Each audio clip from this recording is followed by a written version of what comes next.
How do we start these things again? Good. I think it's the word good. Good. Followed again by the word good a second time. Good.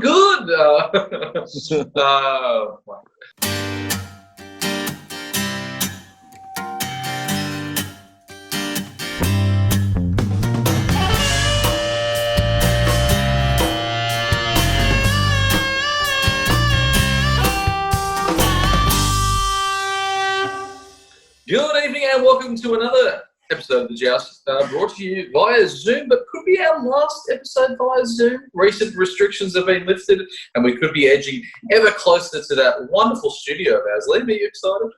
I'm very excited, Nagy, very excited indeed. You know, it'll be good to be back in our beloved space and, back where we feel comfortable. We like the smell. There has a certain smell when you're all in the same room together. Musk, really. Yeah, it's a musk, you know. But you miss that. It's the little things that you don't think you miss that, really make you miss the joust. Our spiritual home. Now, Liam, I've noticed something different. I've got no jersey today. I've got the scarf, but I can see your attire is a little bit strange. Can you tell me about that? Now, Nagy, before we receive a lot of hate mail and death threats from the fans, yes, I will admit to you. Yes. That I am, in fact, wearing a North Sydney Bears jacket. And, Nagy, let me tell you why I'm wearing a North Sydney Bears jacket. So, my dad was born at the Royal North Shore Hospital over there. He grew up in Wahroonga. He played footy for West Pymble. He actually went through the North's junior system. Yeah, yes. Liam. I'm going to stop you right there. Are you on 4G or are you on your Wi-Fi? Is it fucked? Yeah. Fuck. Fixed it. Sorry, boys. No workers, mate. Just start your story about the Bears again. Okay. So, yeah, my dad grew up... It's still got that camera. Yeah. Oh, what? You can't see me? No. How about now? I can see you. Yeah, I can see you. Oh, okay. All right, cool. Cool. Fucking hell. All right. Okay, so the reason I wear this Bears jacket, Nagy, is fairly dear and true to my heart. Is that my dad was born at the Royal North Shore Hospital over there in Wahroonga. Grew up in Wahroonga.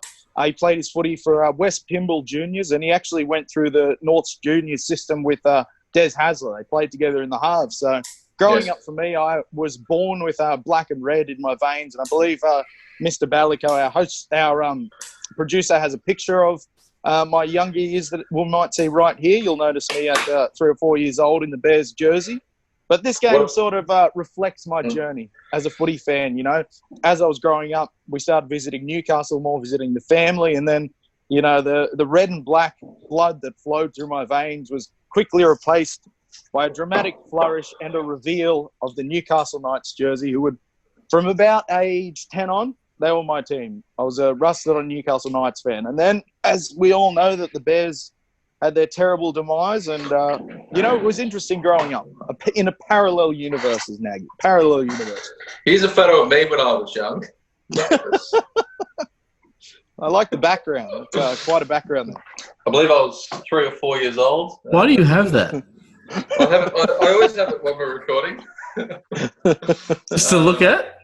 Yeah, no, this is sort of like my office space, and we've got space for photos, but my girlfriend and I just decided to put up photos both when we're in preschool. Hey, it's a wonderful idea, Nate. It sort of makes it seem like we've got children somewhere that have grown up, but they're really us. So, Liam, I distracted you there for a moment to take the spotlight back to me and my 1993 Bowl Cup that I was sporting. But speaking of the Bears, we've decided to go back to 1997. Also, another time when I was still sporting the Bowl Cup by this point, but it was, not the most famous game in '97, where a lot of the Knights fans really remember, as we got over Manly in the grand final. But it was the game just before that against the North Sydney Bears. What do they call this one? The minor. This is the preliminary final. So this is the final to determine who goes into the grand final against Manly. Because I think this game may have been first, and I think they knew Manly were in the grand final. No, this game was played second, sorry. And I believe they knew Manly were in the grand final. And you've got to remember, the North's team of the late 90s, despite North Sydney being the butt of pretty much every rugby league joke there has been. They're actually quite a good side between 95 and 98 when they were forced into an unholy merger with the Manly Warringah Club, which I'll do an entire episode on later. Obviously, that was the death of North. So this late 90s surge, the mid to late 90s surge you saw from the Bears, they're actually quite good. But again, in classic Bears fashion, the Bears don't win. They just don't win. I see their halfback and captain was what Sam Cupid describes as the saddest man alive, Jason Taylor.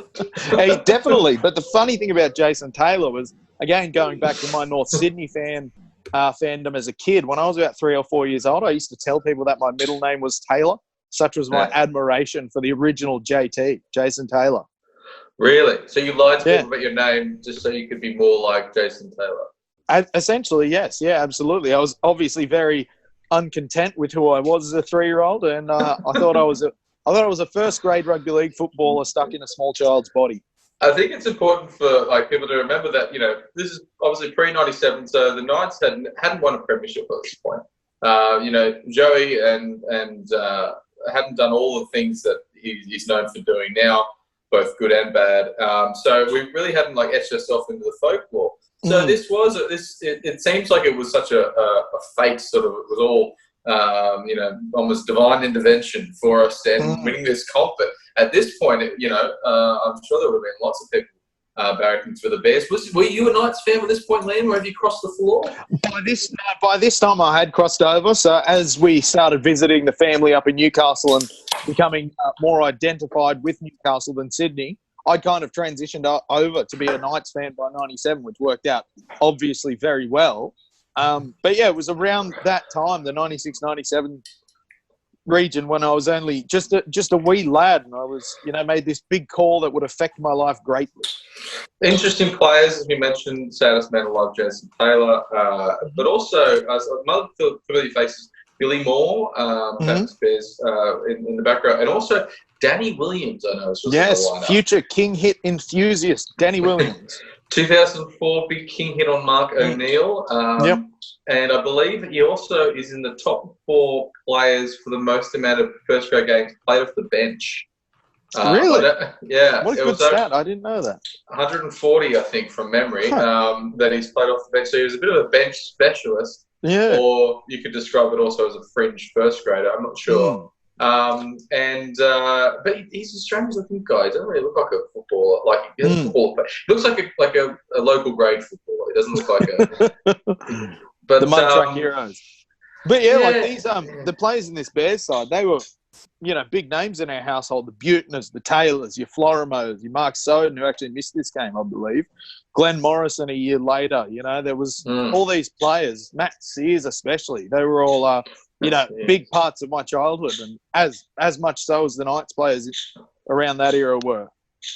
There was one quick thing on Danny Williams again. 18 weeks he got for basically stepping a marker and king hitting Mark O'Neill in that game against the Tigers. 18 weeks, but Clint Newton for the elbow and Ashton Sims got 15 weeks. And I think one's way more. I think I'd agree with you on that, Maggie. Yeah. Than the other. I don't know. Just the NRL bias against the Knights, that one, I think. But if you look at the Knights team sheet, there's a couple of very interesting little omissions and suggestions here. You've got McDougall named in the centres with Mark Hughes outside him. They did a switcheroo. So McDougall actually played on the wing with Hughes in the centres. They named Billy Peden at hooker instead of going for Lee Jackson, the English import. They actually started the game with Matthew Johns playing hooker and trying to get, I think it was about the first 20 minutes, they just slotted him in at hooker so he could have a bit of a run, have a bit of fun, play around with the boys. And then after about 20 minutes, just ended up with anyone playing hooker. Whoever was near the ball became the hooker. Yeah, so it was interesting. Yeah, so to see that right off the bat with, naming Bill Peden but starting Matt Johns, there's a bit of a, Mal really mind games going on there, a bit of fun. Maybe he just forgot to tell whoever was coming on to start playing hooker, and it just got confusing. So I suppose it's one of those. That would get pretty confusing, yeah. Could you have a team that it was just the closest bloke? Do you reckon it's been tried?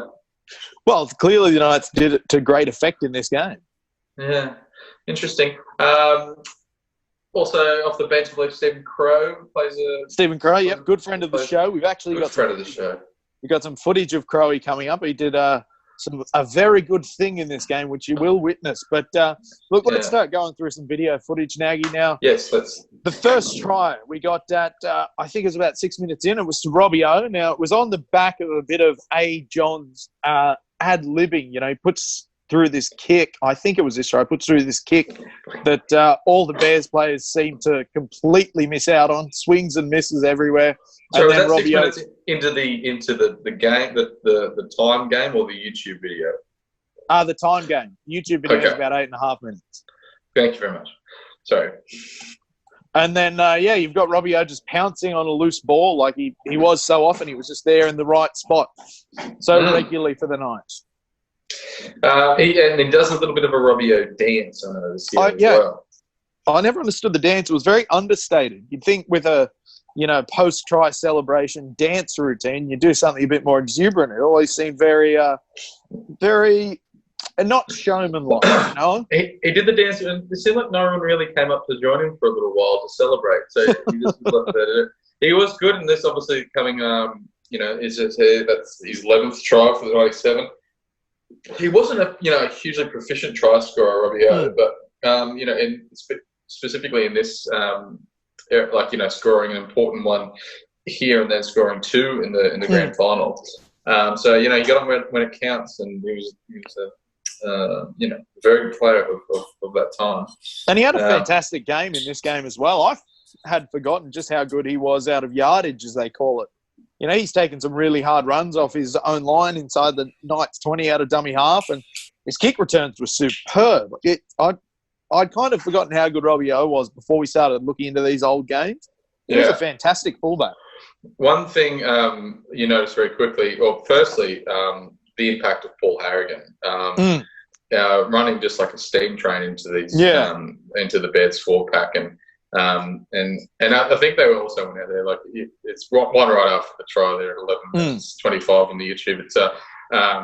He just carries blokes, and you hear that athleticism that I don't think was seen in the forward pack of the mid '90s. You know what I mean? Like of this super fit, muscular guy. Like I think quite before then we had the almost like Locker Roach or Dale Broman style props where they were much more naturally bulkier guys.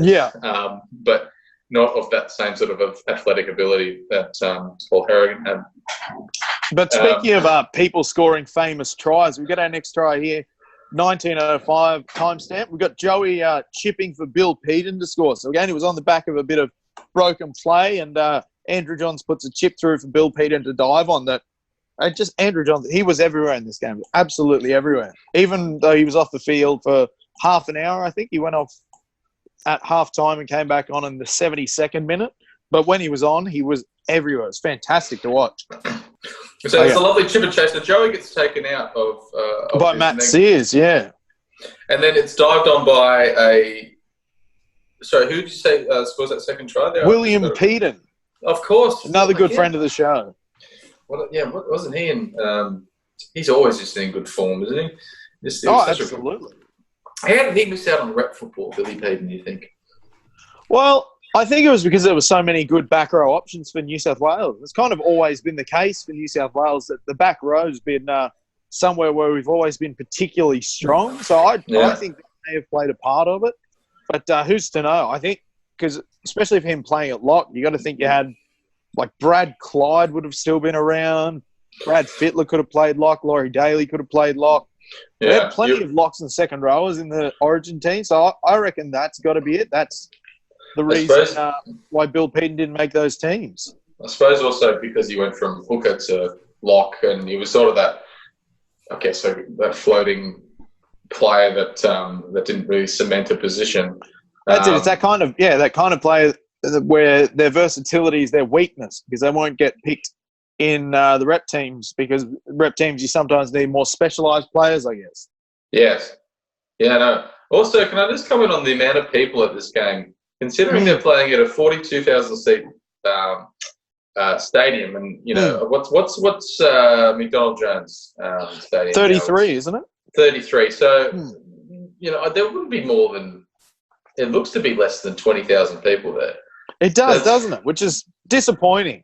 Did they play maybe on a Tuesday at lunchtime? Or? Could well be. I wouldn't know. Wouldn't know. It's very strange for Newcastle fans because I know we packed it out against Manly, but it just seems like we would have got more. But maybe people were expecting us to lose this game. I don't know. Oh, it could well be. You never know. But I've got a couple of clips here of the Andrew Johns and Matthew Johns connection, just because they're again, they just played park footy. They played backyard footy, just doing what they wanted to do. So, timestamp 17:21. You're looking at them playing some fantastic across-field footy. So, just start with, them kind of playing in the middle. They'll go one side, they'll go back to the other side. And then in the end, they end up forcing a repeat set. It's, the side-to-side footy and ad-lib footy that they're playing generally results in a result. If it's not a try, they're forcing a repeat set, just making stuff happen. It's just the way that they played in this game. They were just toying with Norths, just ripping them side to side and then just dumping it in behind very lightly. It was incredible to watch. I think it's I think Fatty refers to them as the ad lib team, and I think it's easy to look back now and think how dominant Joey was, but at this point, Maddie was the more experienced half, and later in this game will show being almost that key moment player when it comes down to it. So. It's Jason Taylor doesn't look like a first grade footballer either. He looks like he certainly doesn't. Looks like someone playing under 13s. He was fairly well into his career by this point. He'd already had a few years at the Magpies at West, and I think he played at West from 94, 95 maybe, and then came over to the Bears. So by this time he was somewhat experienced, I think. He was. He was the most. He was. If they mentioned at the start, at this point, he was the highest point scorer of any player, and he held that record up until 2006 when Joey took it. 2005 maybe. And so it took him a long time. It was over 2,000 career points. It's but he just looks like one of those blokes. If you untucked his shirt, he would look like is he wearing shorts at all? Like it's. But then, again, at timestamp 26:44, we got some more fantastic side-to-side footy. Just the boys being the boys and just having fun with it. Just looked like, for the two of them, they were just having so much fun out there, just whipping around, doing whatever the hell they wanted. It just, the way they play, they just do whatever they want. They definitely look like they had more control. Like, as far as they sort of set the tempo. And they just seemed like they had so many options as well, as far as they thread a ball through, and having likes of McDougall and Darren Albert, just waiting to pounce on something, any opportunity that comes up wherever they do this. And this one's a great example. Robbie obviously gets held up, but still, to get the ball over the line, playing such fun, expansive footy, it's wonderful to watch. Wonderful to watch. There's you were mentioning the forward pack before. Is it raining? It's raining. There was a bit of rain, because you see something you don't see anymore. Players actually getting dirty. I don't mean like physically, like punching, biting, squirrel gripping and whatnot. Physically dirty. Their jumpers are hanging off them, drenched with water. Is there still, good question, Len, still soil in modern rugby league fields? I don't know. I can tell you that there's two professional rugby union fields where there isn't soil. One is the home ground of Saracens in England, and the other one, I think, is one of the big stadiums in the UK. They use this synthetic grass that apparently is as good as real grass, but people keep doing their ACLs, so maybe not quite so good.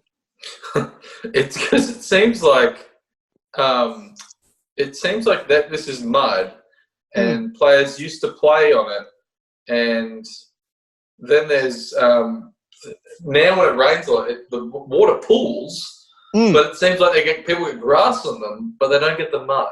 Yeah, exactly. They get the grass, but not the mud. I don't understand that. And I guess your tight jerseys, and they came all shiny. Like, these were old big baggy cotton bastards, but now you've got the fancy slick jerseys. If they were wet, when they get wet, those types of jerseys, they weigh about 6 kilos more than they ever did. Yeah, they're very heavy. But Look, we've been ignoring the elephant in the room, Maggie, and the elephant in the room is the performance of the dominant Knights forwards. Like, this was a win that was really built on the back of an absolutely brutal display for about 50 minutes from the Knights forwards. At timestamp 1:49, we're going to see here the first hit off the kickoff. Mark Glanville takes the first hit up of the game and skittles 3 Norths players almost immediately. Danny Williams being one of them. Danny Williams looks like he probably would have got a HIA to this. He stands up quite gingerly. He's not playing on in this modern day and age. And then at timestamp 6:04, we've got a big hit from Adam Muir. Now, Adam Muir had an absolute blinder on this day. He was so physical, and he was hitting so hard and running like a madman. He was absolutely unbeatable, and I can't believe the Knights let him go. 6:04, so is it then? Was it? Yep, 6:04 timestamp. Clock or? Oh, YouTube timestamp. All the numbers I'll give are the YouTube stamp. Boom! Yeah, he absolutely nails it. There's the 2 players. Well, both the players that you mentioned there, both Mark Glanville, MG, and Adam Muir could have possibly been playing their last game. Obviously, played their last game for the Knights in the grand final, and then went off to the MG went to England, and Muir went to the. Did he go? He went to the Bears. Yep, the Bears. The Bears last year, and then played for the Northern Eagles. But it wasn't just Muir on his own. There was, if we look at timestamp 10 minutes, like you said earlier, the Chief being so physical, running so hard, he always gets about 10, 15 metres from his runs. And again, he was running so incredibly hard and dragging in defenders. And then timestamp 29:37, got another fantastic hit from Muir. He was just out on a mission. I think Mal really must have slipped something in his Powerade because he was absolutely on a mission. And then we've got 33-35, another big hit from Adam Muir. And at this point in time, the North's forwards were pretty well completely dominated by the Knights forwards, and it was Adam Muir who was leading it. It was. I think a lot of people forget how good he was. Played a lot of State of Origin as well, but also MG. As far as remember when MG put the hit on, who was it? Who did he put the big hit on? Almost the Manly player. Almost killed the man. Glanville put the hit. It was the halfback who had to get carried off, wasn't it? Yeah, and but it wasn't during the grand final. It might have been during the other final. Oh, okay. But it's just the biggest hit you've ever seen in your life. We'll be able to find some footage of it, possibly. But he was a big loss. The Knights went through a real sort of change, in between the 2 grand finals, but particularly after this one, we lost some players. I think it might have been shedding some players in the hope to keep players like Matthew and Joe Jones, because it's easy to think now that they obviously stayed on for years after this and Joey for the rest of his career, but that wasn't always the case, and I think they'll come off contract at the end of this year. But it definitely, I think it speaks, to the fact that they were able to fill Muir's spot not altogether too later on, with the signing of Ben Kennedy. Steve Simpson on the rise as well. They were, again, pretty stacked with back rowers. So I don't think the Muir loss was too big of a loss. No. I just found that hit, by the way. It's Mark Glanville on Craig Field, and he does. He does. I'm pretty sure he died for at least 3 seconds. Yeah, I do remember that hit, Craig Field. That was who I was trying to think of. Yeah, Liam, I'll take you to a quick timestamp here that I think what a lot of people remember this game for.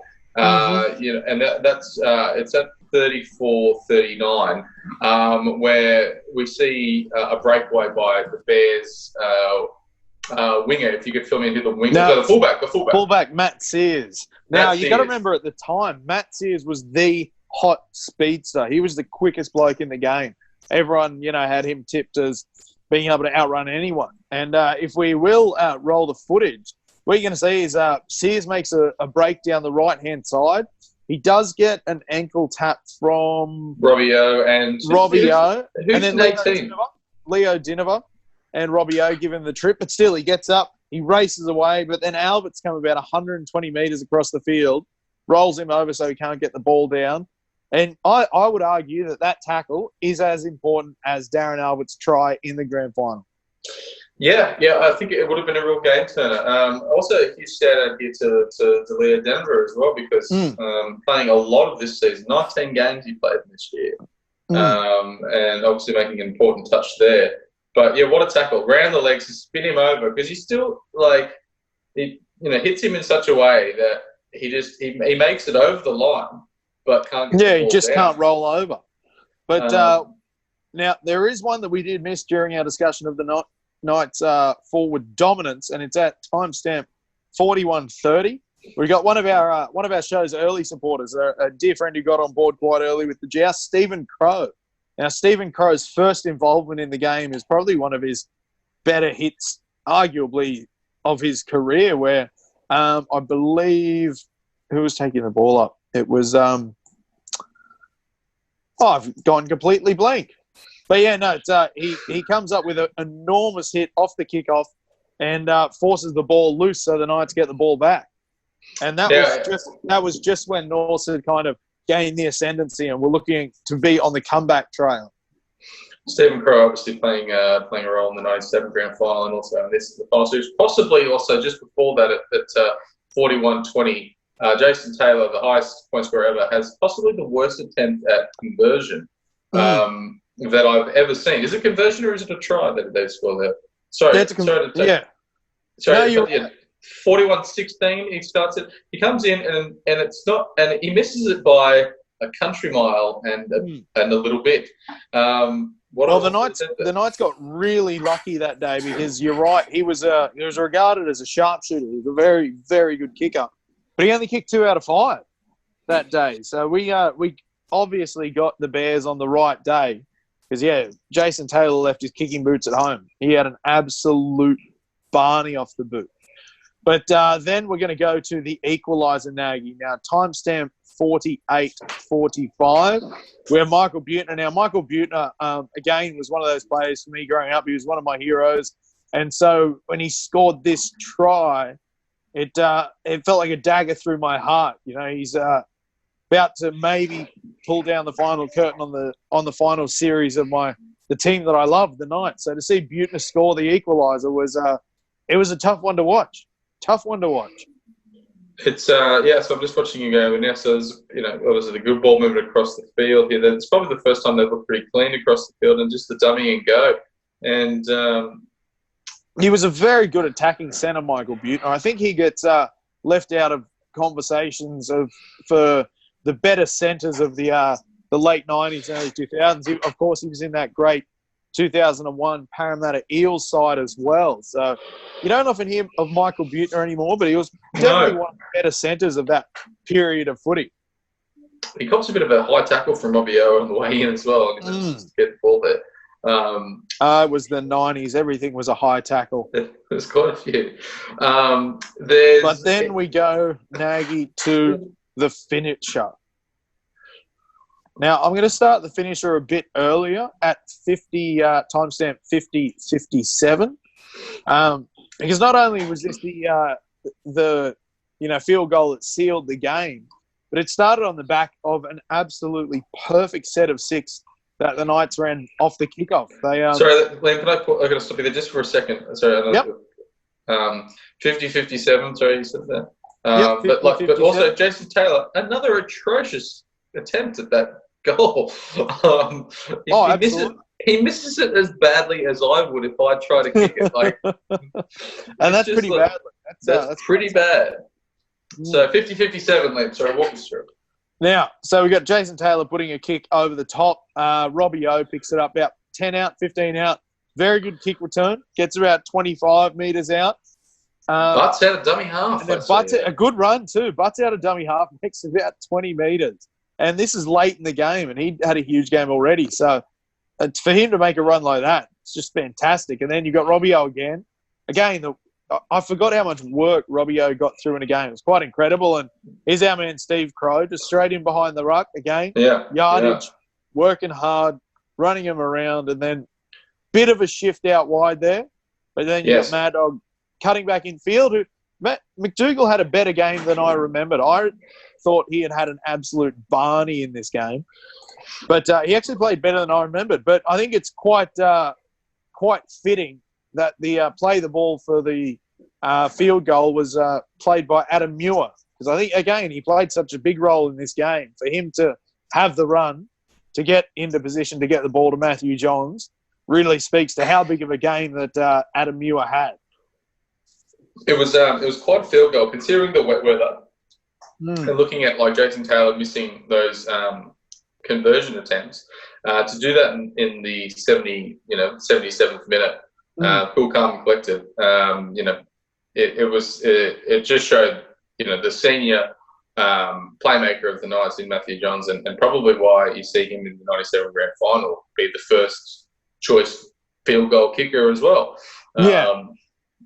Because he did it well under pressure. Class player. Probably if he was playing for any other club through the bulk of his career, would have been remembered as a much greater player, really. But it was only because he's the second brother of the Johns family. As the game winds down here in the 79th minute, with a 1 point lead, nothing happened. You can see the Knights still wanted more. They weren't done.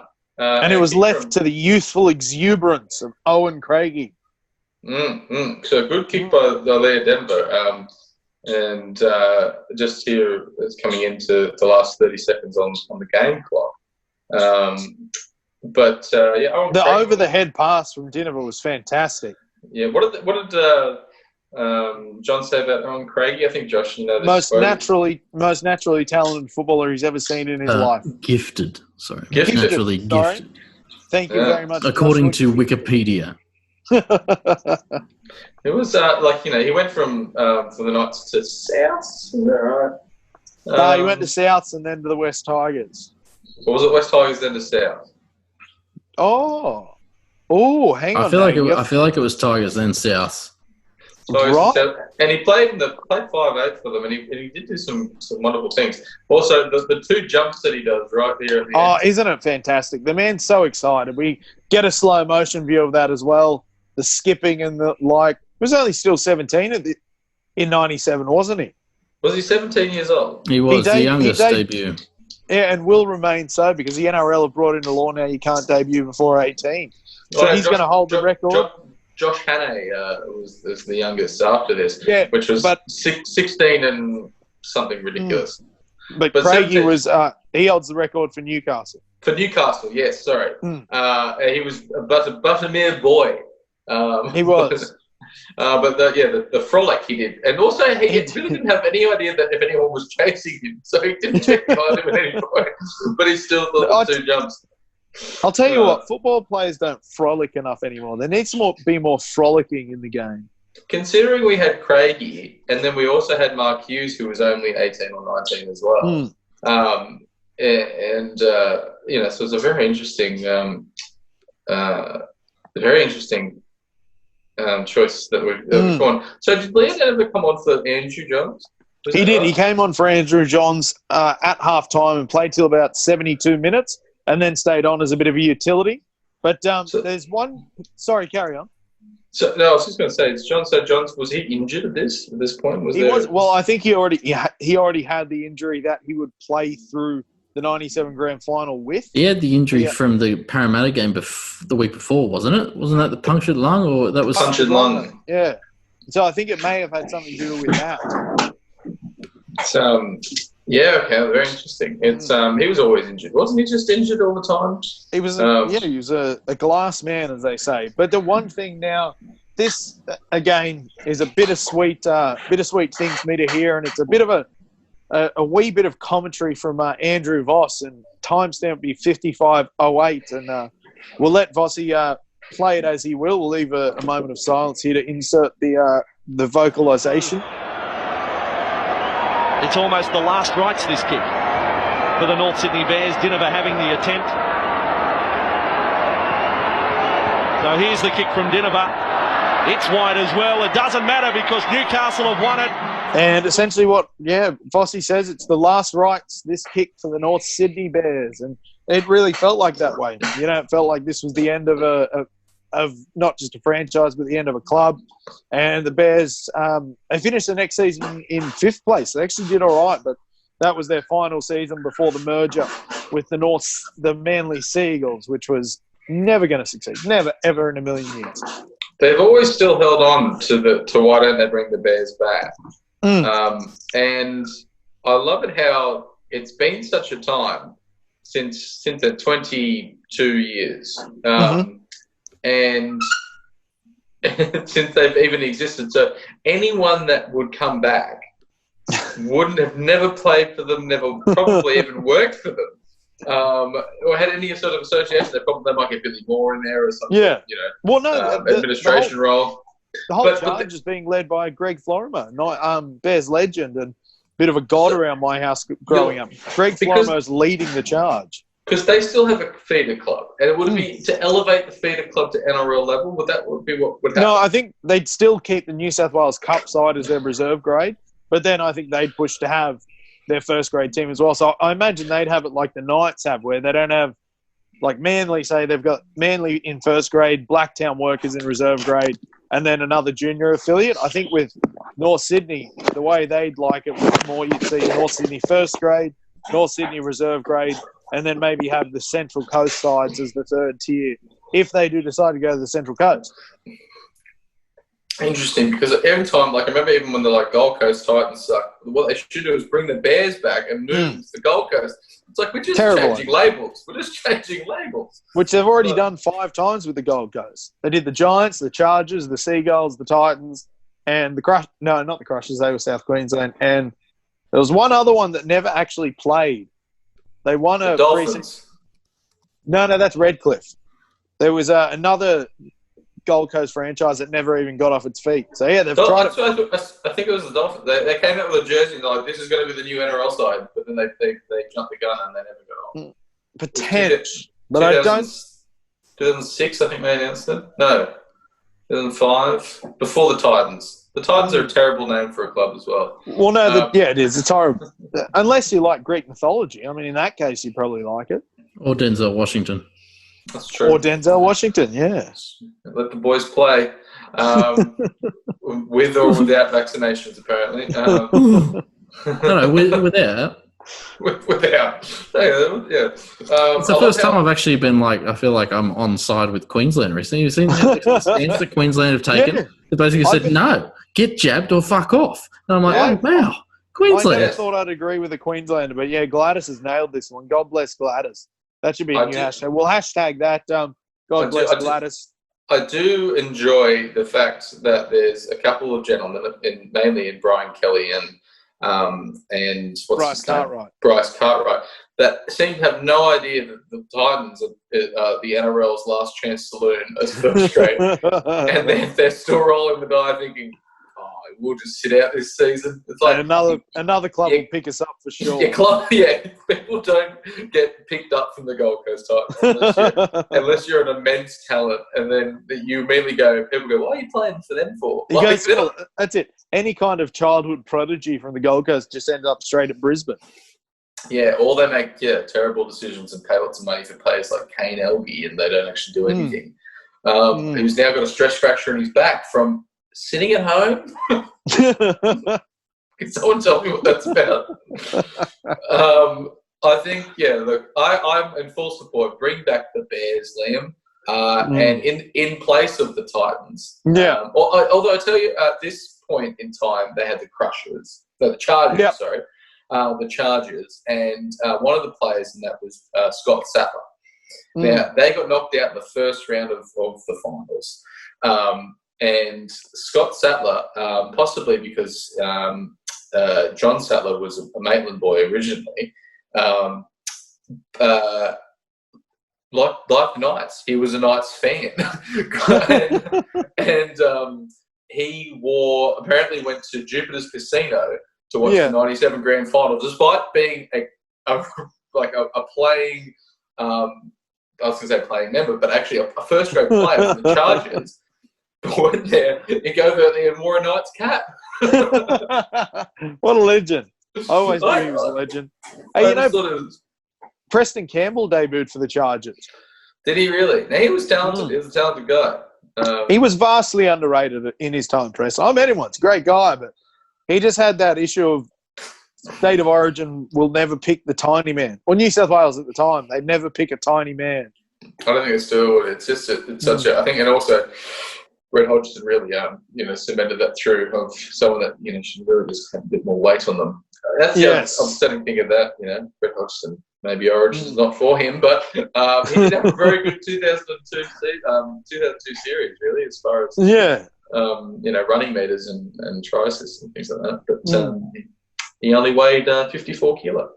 Wow, that's quite a playing weight. I don't think he was. But it was a very interesting game that we saw, obviously, just then. A forgotten game.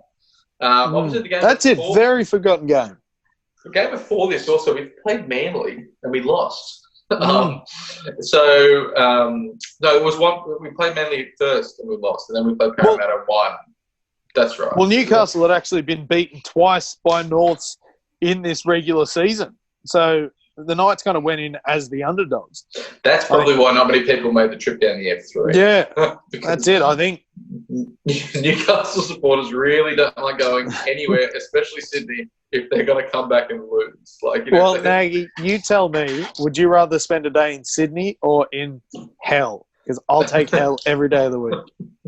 Yeah, especially if they could have just watched it calmly at probably Cairns, I imagine, at the time. I was going to say you go to Jupiter's and watch it with Scott Sadler. Sure, yeah. He would have still been cheering it on.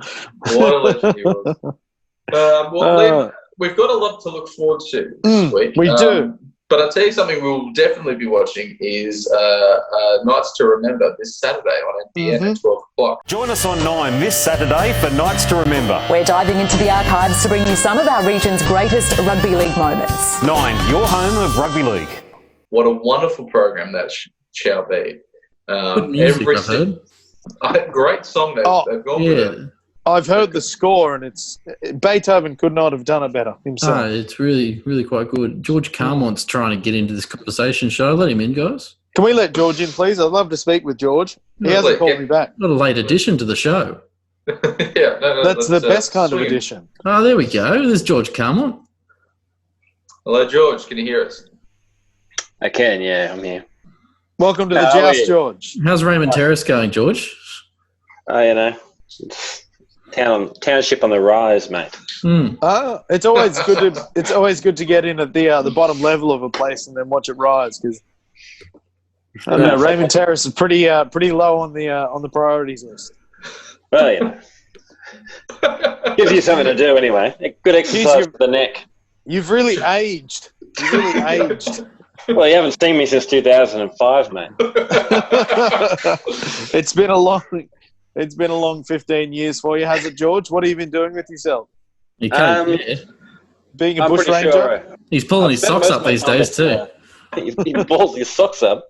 One more time. It's just about my socks. George Carmont always played with his socks down. Ponytail down. Don't talk about me like I'm not here, mate. Oh, sorry, mate. But I've spent most of my time at Warners Bay Coles. Yeah. Oh, sorry. Is it Warners Bay? I thought it was Raymond Terrace.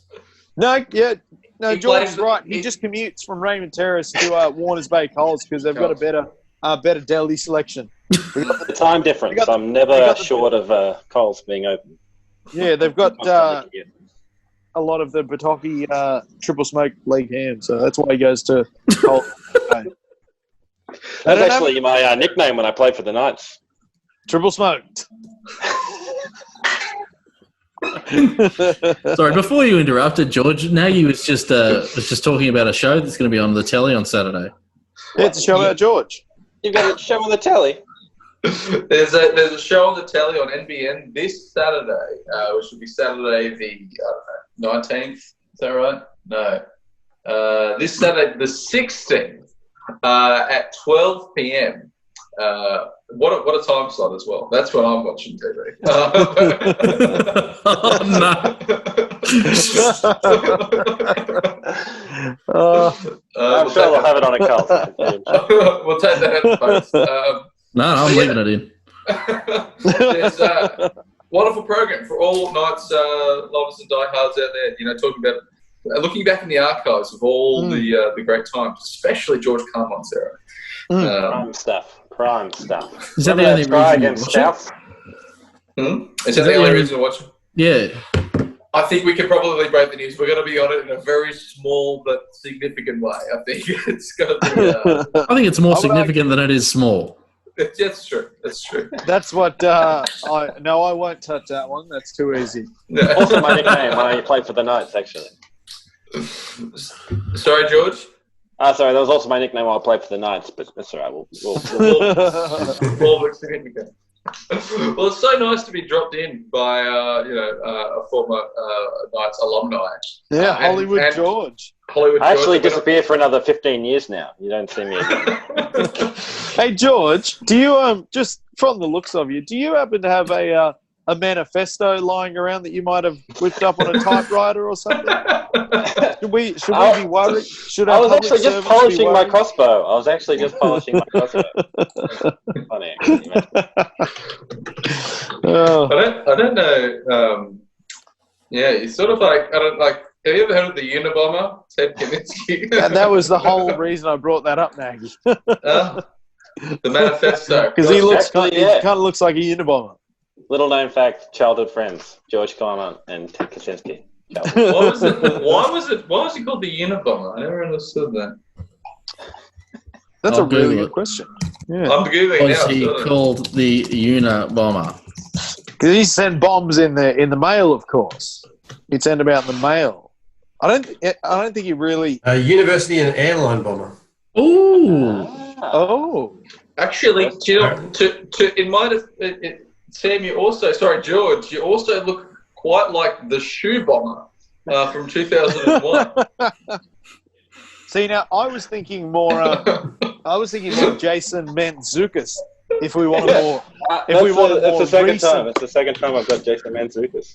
If we wanted more recent, up-to-date references for our young hip listeners, definitely a Jason Mantzoukas type. Well, that shoe bomber only really had like a couple of seconds of fame, and then he was pretty much done. Such a small fuse. It burned so bright, those shoe bombers. Ted Kaczynski was a subject of the MK Ultra program run by the CIA in the 60s. Fair out. Didn't know about that, did you? Look it up. It's true. Real, yeah. And very last Knights-related thing to do, probably before we stop this lunacy, is you remember all the anthrax scares that happened in the States? Immediately after 9/11. Yeah, do you know what else applied? An ex-CIA guy. I thought it was the Afghanis the whole time. Wasn't it? Yeah. George Carmont did it. Richard Reed was the shoe bomber's name, and he was British. Richard Reed, wasn't he on Queer Eye? No, I can tell you exactly who's on Queer. Oh no, I can't. I just forgot. Hey, I met Carson from Queer Eye once. It was a real highlight of my life. I just applied for a job in men's retail fashion, and in Katara, where I applied for that job, they happened to be having a modelling show hosted by Carson. Katara? At Westfield, Katara. Sorry, Garden City. Garden City. There it is. And so after I did my interview, I nailed it, absolutely aced it. I was like, yes, I'm in the fashion industry now. Went down and met Carson. I was like, mate, he's just a friend of mine in the fashion industry, and that's how I became a fashion tycoon. You also met, who's the host from Ready, Steady, Talk, Liam? Peter Everett. Oh. I also actually did 3/4 of a fashion design and technology course at TAFE. Could still go back and finish it. I could go back and finish it. I think it was a Cert 3. But what was the other thing I did? What was the other silly thing I did that you just mentioned? You met the guy from Ready, Steady, Cook. Oh, Peter Everett, yeah. What a fantastic fella. He's certified 3 feet tall, that guy. He barely comes up to your shins, I bet. No, you know what? I stood next to him. He had his cheek leaning, nestling into kind of my neck shoulder area in the photo. So not too short. Classic. Wait, there's a photo of this. Have you got a photo with Carson? I do have a photo with Carson. I'd have to go back through the archives, but I can find that photo with Carson and send it through to put in post. And Yeah, I can do do. I can also. I didn't think he do that showed up for in photos. Peter Everett. Sorry, He was a very accommodating fella. Just before we wrap up, last night's related thing. Peter Everett had a feud Is a huge with, Knights fan and watches the Joust. had a feud with Manu from. Peter Everett had a feud with Manu from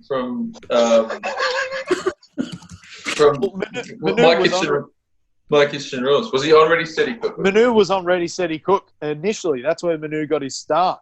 I Peter believe as a Everett. television chef. He was on Ready Steady Cook. I thought he must have come from another country, considering No. his thick accent. Well, he does come from another country, quite obviously. But that's true. You don't just change accents at the border, Nag. They stamp your passport and then all of a sudden your accents change. It doesn't work like that, Scoots. I saw this story the other day about the Native American man that cries when you throw your rubbish out of your car. That classic. Yeah. He was Mexican. He is Italian. Yeah, Italian Oh, man. Italian, yeah. Yeah, and he just went over to the US, just said he was a Native American man, and everyone was just like, yeah. All right. Not only that, his IMDb page backs it up. He's got so many roles as a Native American. How was he? So Everett was an interior designer on changing rooms. Changing rooms. Yeah, that's how he got. That's how he got the gig, I think. And He's renovating changing rooms rescue. back. Then why was he on a cooking show? Because he was brilliant at it. Yeah, true. He was actually terrible at it. The old host, he'd go over and he'd actually help, like he'd stir something or, put something in the pan, whereas Everett would just go over and be like, what am I going to do here? Oh, what can I do? Oh, I can't do anything. And then just walk away. He never actually helped at all. But who replaced him, Lee? Who replaced Peter Everett? Colin Lane. Colin Lane. I never watched one episode with... Oh, no, I did. I lie. I watched a few episodes with Colin Lane hosting. I think he did a fantastic job with what he was given. Yeah, Colin Lane without Frank next to him, that's a slog. It just... Yeah, it wasn't what it could have been. He just keeps doing the same thing, but without kind of bounce off. Yeah. It's got a lot of gear. Oh, God. Thanks for anyone who stuck by us while we just shit for the last 10 minutes. Keep an eye out for us on NBN's show this weekend at 12 o'clock. And then next time you see us, we'll be in our studio back again, ready to rock and roll. And we're actually talking about some football, which is only a few weeks away. So that's a lot to look forward to in what's been a very dire circumstances. Thank you very much for Pom, the man who hasn't said much, been hidden away there. Thank you very much, Pom. Pom's there. Say something, you bastard. I thought my mic was still muted for a second. Thank you, George Carmont, for popping in from France, from Catalan Dragons.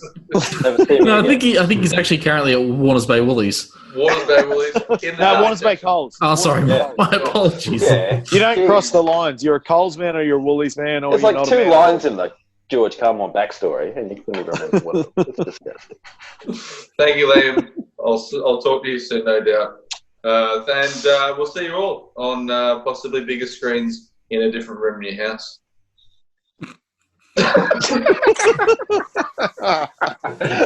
Yeah. I was hoping you would say something else, Liam, to follow that up so it wouldn't sound so creepy. No, I got nothing. I just wanted to leave that dangling out there for the world to hear. Jeez, it dangled. That's good. That's when you just cut to black.